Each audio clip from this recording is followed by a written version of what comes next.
ओम शांति। 21/5/26 की मुरली है। बाबा कहते हैं, मीठे बच्चे, श्रीमत पर चलकर सबको सुख दो। आसुरी मत पर दुख देते आए, अब सुख दो सुख लो।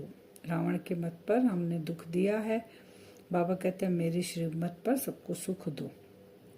प्रश्न है, बुद्धिमान बच्चे किस राज को समझने के कारण उच्च पद पाने का पुरुषार्थ करते हैं? कौन सा राज है जिसको हम समझ जाएंगे तो पुरुषार्थ करेंगे? बाबा कहते हैं, वे समझते हैं कि यह दुख और सुख, हार और जीत का खेल है। अभी आधा कल्प सुख का खेल चलने वाला है, वहाँ किसी भी प्रकार का दुख नहीं होगा। हमें ये बाबा से पता चला है कि आधा कल्प हमने दुख भोगा है, अब हम सुख की दुनिया में जा रहे हैं जहाँ पे दुख होता ही नहीं है। ये खेल है। तो उसके लिए बाबा परमधाम छोड़कर हम बच्चों को पढ़ाने आए हैं। अब पुरुषार्थ कर उच्च पद लेना ही है। शिव बाबा हम बच्चों को पढ़ाने के लिए यहाँ पर आए हैं। जब भगवान खुद आए हैं बच्चों को पढ़ाने, तो हमें पुरुषार्थ कर कर उच्च पद लेना है। गीत है, बदल जाए दुनिया ना बदलेंगे हम। ओम शांति। मीठे मीठे बच्चों ने अर्थ समझा। यह कोई कसम खाने की दरकार नहीं है, यह तो आत्मा में समझ चाहिए। ये बाबा कह रहे हैं, जो गीत है ये है जैसे कोई चीज का कसम खाते हैं ना, तो बाबा कहते हैं यहाँ कसम की बात नहीं, ये तो आत्मा में समझ है। आत्मा तमो प्रधान होने के कारण बिल्कुल ही बेसमझ हो गई है। बेसमझ होने के कारण फिर समझदार बनाने के लिए बाबा को आना पड़ता है परमधाम छोड़कर। तो बच्चे जानते हैं हम कितने बेसमझ थे, अब कितने समझदार बने हैं। दूसरे सत्संग आदि में यह बातें होती नहीं। वह शास्त्र रामायण आदि पढ़ते हैं, एक कान से सुना दूसरे कान से निकल जाता, कोई प्राप्ति नहीं। बाबा कह रहे हैं वहाँ पर दूसरे जो सत्संग में हम आज तक हम सुनते आए हैं, वहाँ जितने जर सत्संग सुनते हैं फिर एक कान से सुना, जब बाहर आए पूरा सत्संग मन बुद्धि से निकल गए, इसलिए कोई प्राप्ति नहीं होती। यज्ञ तप दान पुण्य आदि बहुत करते, धक्के खाते रहते, प्राप्ति कुछ भी नहीं। इस दुनिया में कोई को सुख है नहीं। अब बाप सारी समझ देते हैं, सबको सुख शांति देने वाला एक ही बाप। बाबा कहते हैं यहाँ कोई सुख नहीं है और सबको सुख शांति बाबा के सिवाय कोई दे भी नहीं सकता। इसलिए बाबा अभी आए हैं। मनुष्य तो बिल्कुल ही घोर अंधियारे में है। भक्ति मार्ग वाले भी याद करते रहते हैं, हे दुख हरता सुख करता सदगति दाता। देखो दुनिया में क्या लगा पड़ा है, सबको दुख लगा ही रहता है। जो भी मनुष्य मात्र है, किसको भी यह पता नहीं कि बाप कौन है, बाप से क्या वर्षा मिलता है। बेहद के बाप को जानते ही नहीं, धक्के खाते रहते हैं शांति के लिए। अब ये किसने कहा कि मन की शांति चाहिए? आत्मा कहती है। यह भी मनुष्य नहीं जानते, देह अभिमान है ना। साधु संत आदि सब दुखी हैं, सब शांति चाहते हैं। बीमारी आदि तो साधु संतों को भी होती है। बाबा कह रहे हैं कि जितने भी मनुष्य हैं, बाबा कह रहे हैं वो साधु सन्यासी हो, वो भक्ति ज़्यादा करते हो, वो शास्त्र ज़्यादा पढ़ते हों, लेकिन दुखी अशांत तो सभी हैं और सभी पुकारते हैं परमात्मा को कि हमें शांति चाहिए। सब शांति चाहते हैं। बीमारी आदि तो साधु संतों को भी होती है, एक्सीडेंट होते हैं। दुनिया में दुख के सिवाय और कुछ तो है नहीं। अभी तुम बुद्धिवान बने हो, बाप ने समझाया है। ड्रामा के अंदर नई दुनिया और पुरानी दुनिया, सुख और दुख का खेल बना हुआ है।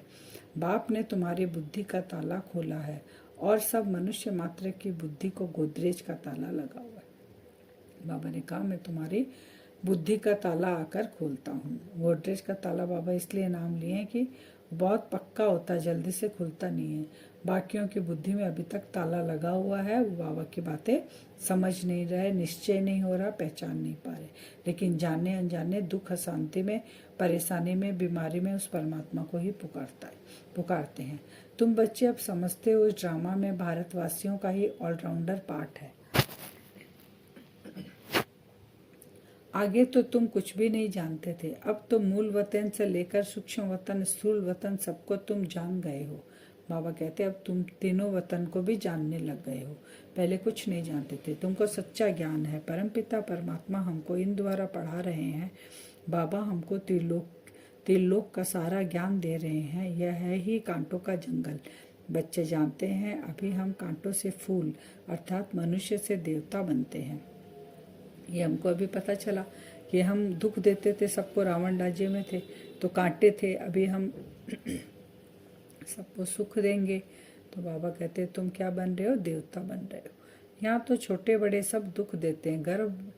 गर्भ में माता को बच्चे दुख देते हैं। यह बहुत ही छीछी पुरानी दुनिया है। इस सृष्टि चक्र को कोई भी नहीं जानते। हम कहाँ से आए, कितने जन्म लिए, फिर कहाँ जाना है, कुछ भी नहीं जानते। बेहद का बाप अर्थात सब सीताओं का एक राम, वह निराकार। तुम सभी सीताएं हो। बाप है ब्राइड ग्रूम, एक साजन की सब सजनियां भक्तियां हो। जो भी सीताएं हैं सब रावण के जेल में फंस शोक वाटिका में आ गई है। बाबा कह रहे हैं कि यहाँ एक सीता की बात नहीं है। मैं हूँ राम, मैं सब सीताओं का राम हूँ, निराकार राम हूँ। ये जो निराकार सीता आत्माएं हैं ये रावण के चंगुल में फंसी हुई है, शोक वाटिका में। अब बाबा हमको इस शोक वाटिका से निकालकर निराकार राम शोक वाटिका में हमें ले जाते हैं। भक्तों का रक्षक भगवान को कहते हैं। विनाश के लिए पूरी तैयारियां हो रही है। यह वही महाभारत लड़ाई है, वही गीता का भगवान है, परंतु बाप की बायोग्राफी में बच्चे का नाम डाल दिया है। जो महाभारत लड़ाई दिखाते हैं बाबा कहते हैं वो प्रैक्टिकल में अभी हो रही है, लेकिन गलती क्या हो गई, पिता की जगह बच्चे का नाम डाल दिया श्री कृष्ण का। अब शिव बाबा तुमको राजयोग सिखा रहे हैं। बड़े ते बड़ी भूल ही यह है जो भगवान का नाम गुम कर दिया है। तुम बच्चे जानते हो हमको कोई मनुष्य, साधु, संत आदि नहीं पढ़ाते। शिव बाबा हमको पढ़ाते हैं। वह बाप भी है, टीचर भी है और सतगुरु भी है। यहाँ हमको कोई मनुष्य नहीं पढ़ाते हैं। ये निश्चय सबसे पक्का होना चाहिए कि हमको पढ़ाने वाला स्वयं हम आत्माओं का पिता शिव है, जो 3 रूप से हमें टीचर के रूप में पढ़ा रहे हैं, बाप के रूप में पालना दे रहे हैं, सतगुरु के रूप में हमें वरदान दे रहे हैं। सब कुछ है तो नहीं भूलना चाहिए। कहते हैं बाबा हमको क्रोध आता है, बच्चों को मारना पड़ता है, डर लगता है। हमने 5 विकार शिव बाबा को दान दे दिया, फिर हम यह क्यों करते हैं। बाप समझाते हैं इस समय सभी पर 5 विकारों का ग्रहण लगा हुआ है। देह अभिमान का भूत आने से फिर सब भूत लग जाते हैं। अब बाप कहते हैं देही अभिमानी बनो। अभी तुमको समझ मिली है। सतयुग में भी हम आत्मा अभिमानी थे। समझते हैं आत्मा का यह शरीर अब पुराना हुआ, आयु पूरी हुई है, इसलिए शरीर छोड़ अब नया लेना है। बाबा समझा रहे हैं कि तुम्हारा शरीर माने 5 विकारों से जड़ीभूत हो गया है। आधा कल्प से तुम विकारों में फंसे हुए हो, तो अब ये शरीर आत्मा छोड़ के नया वस्त्र धारण करेगी। बाबा एग्जाम्पल दे रहे हैं सर्प का मिसाल। सर्प की एक खाल पुरानी होती है तो फिर दूसरी नई ले लेते हैं। यह दृष्टांत है सतयुग के लिए। बाबा कहते हैं यहाँ पे नहीं होगा। हमें जब ये शरीर छोड़ेंगे तो आत्मा नया चोला कहाँ लेगी, सतयुग में। वहाँ तुम ऐसे शरीर छोड़ते हो, दुख की कोई बात नहीं। और वहाँ हम कैसे शरीर छोड़ेंगे, सर्प मिसल। बाबा कहते हैं जैसे सर्प को दुख नहीं होता ऐसे हमको भी आत्मा अभिमानी स्थिति में रहेंगे तो ये पता रहेगा कि आत्मा नया चोला धारण कर रही है। यह है ईश्वर का दर अथवा घर। तुम ईश्वर के घर में बैठे हो। परमपिता अपना परम धाम छोड़ यहाँ साधारण तन में आकर बैठा। किस लिए बाबा बैठा? अगर ये भी सारा दिन नशा रहे कि बाबा बच्चों के लिए आकर अपना धाम छोड़कर पतित शरीर में पतित दुनिया में बैठा है हमको आप समान बनाने के लिए, तो हम बहुत तीव्रता से पुरुषार्थ करेंगे, बिना गफलत किए हुए पुरुषार्थ करेंगे। यहाँ संगम पर बाबा खुद आया पतितों को पावन बनाने। उनको शिव निराकार ही कहते हैं। निराकार बाबा को आत्माएं ओ गॉड फादर कर पुकारती है। मनुष्य बिगड़ समझ के कह देते हैं ओ गॉड फादर। इन लक्ष्मी नारायण को भी यूरोपियन लोग भगवती भगवान कहते हैं। इन्हों को ऐसा किसने बनाया? इन देवताओं को कहते हैं आप सर्वगुण संपन्न 16 कला संपूर्ण हो। फिर खुद को क्या कहते हैं यह नहीं जानते कि यह भी मनुष्य भारत में ही राज्य करके गए। बाबा ने कहा लक्ष्मी नारायण के लिए भगवान भगवती कहते हैं। ये कब हुए, कैसे हुए, 16 कला संपूर्ण कैसे बने, खुद कुछ नहीं जानते। उनके मूर्तियों के आगे जाके हम गाते हैं। लक्ष्मी नारायण तो सतयुग में रहते हैं। मनुष्य को यह पता नहीं कि विष्णु के 2 रूप लक्ष्मी नारायण द्वारा पालना होती है। चित्रों में लक्ष्मी को 4 भुजाएं दे दी। 4 भुजा वाले को बच्चा होगा तो उनको भी 4 भुजा होनी चाहिए। बाबा कितना अच्छे से बता रहे हैं। 4 हाथ होगा तो बच्चा भी वैसा ही होना चाहिए। कुछ भी समझते नहीं। तुम अभी समझते हो, बाबा जब तक नहीं आए थे हम भी कुछ नहीं समझते। ये कंबाइंड रूप दिखाते हैं लक्ष्मी और नारायण का। तो दो दो हाथ स्त्री के, दो पुरुष के, तो चार भुजा दिखाते हैं सिंबॉलिक के रूप में। बाबा जब तक नहीं आए तो हम भी कुछ नहीं समझते थे। अभी सारे विश्व के आदि मध्य अंत को जान गए हैं। बाप आकर पतित दुनिया को पावन बनाते हैं, बुलाते भी यही पतित पावन आओ। परमात्मा कैसे आए, कैसे आकर पतितों को पावन बनाए? बाप कहते हैं 5000 वर्ष पहले हमने देवी स्वराज्य बनाया था। फिर तुमने 84 जन्म कैसे लिए, ये समझ आगे तुम्हारी बुद्धि में बिल्कुल नहीं थी। इस ब्रह्मा को भी पता नहीं था। राधे कृष्ण लक्ष्मी नारायण की पूजा करते रहते थे, परंतु यह भी पता नहीं कि राधे कृष्ण ही स्वयंवर के बाद लक्ष्मी नारायण बने। ये सब हमें कौन बताया? शिव बाबा ने तो आके बताया कि तुम आत्मा का 84 जन्म है। जिसके तन में आए उसको भी कुछ नहीं पता था, न ये पता था राधे कृष्ण ही स्वयंवर के बाद लक्ष्मी नारायण बनेंगे। ये जो खुद बन रहे हैं उनको भी पता नहीं। भले कोई को दीदार भी होता है परंतु कुछ भी समझते नहीं।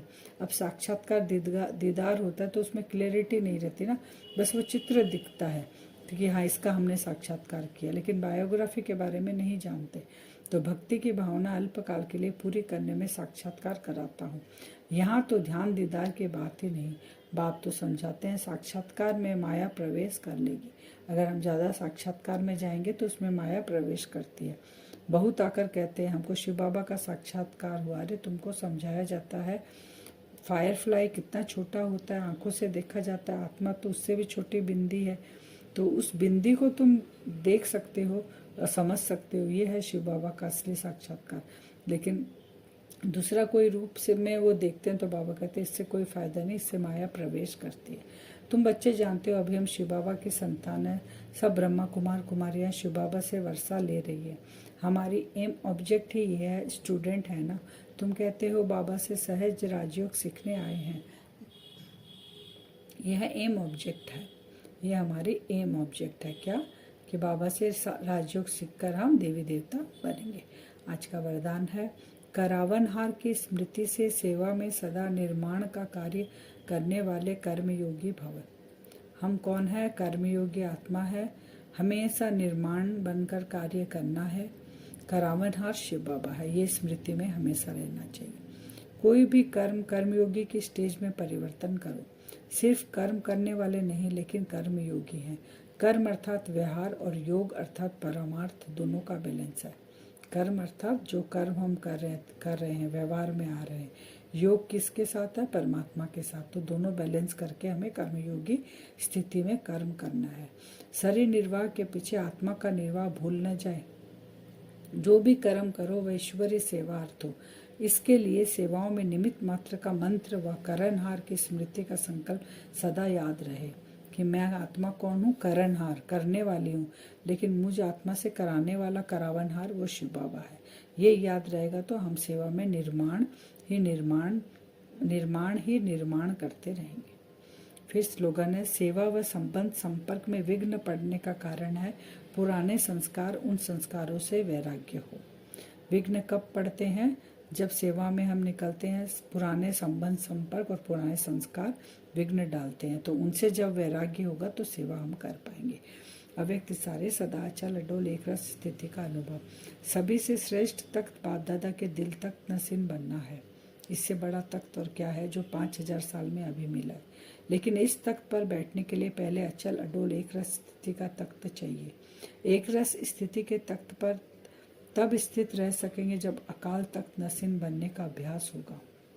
मैं आत्मा हूँ ऐसे टिकने का अभ्यास होगा, तब बाबा के दिल में बैठ पाएंगे। जैसे वह तपस्वी सदैव आसन पर बैठते हैं, ऐसे आप अपनी एक रस आत्मा की स्थिति के आसन पर विराजमान रहो। इस आसन को ही नहीं छोड़ो, तब सिंहासन मिलेगा। अभी हम योग करेंगे। भ्रिकुटी सिंहासन पर आत्मा, छोटा सा बिंदु, अपना असली स्वरूप को विजुअलाइज करें। दोनों आंखों के बीच में चमक रहा है।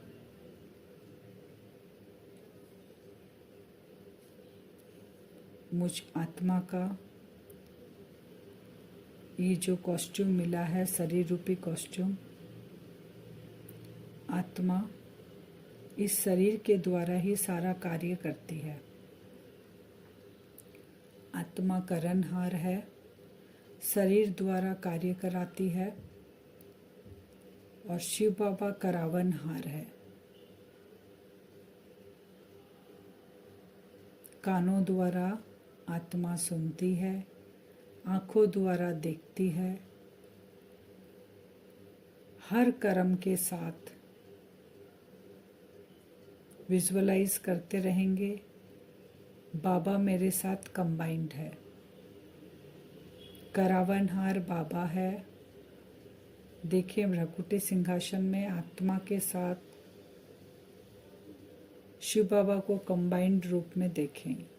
आत्मा के पास में शिव बाबा भी बिंदु स्वरूप, भ्रकुटी सिंहासन में शिव बाबा भी बैठे हैं। करणहार के साथ करावनहार कंबाइंड है। हर कर्म में योग युक्त होकर कर्म करना है। मैं कर्म योगी आत्मा हूँ। बाबा के साथ कंबाइंड होकर हर कार्य करना है।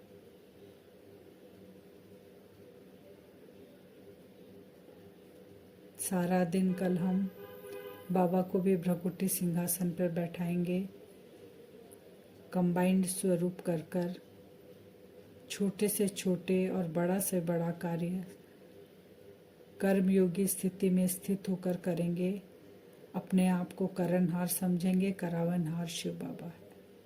हल्के होकर सारा कार्य करेंगे, निर्बंधन होकर। ओम शांति।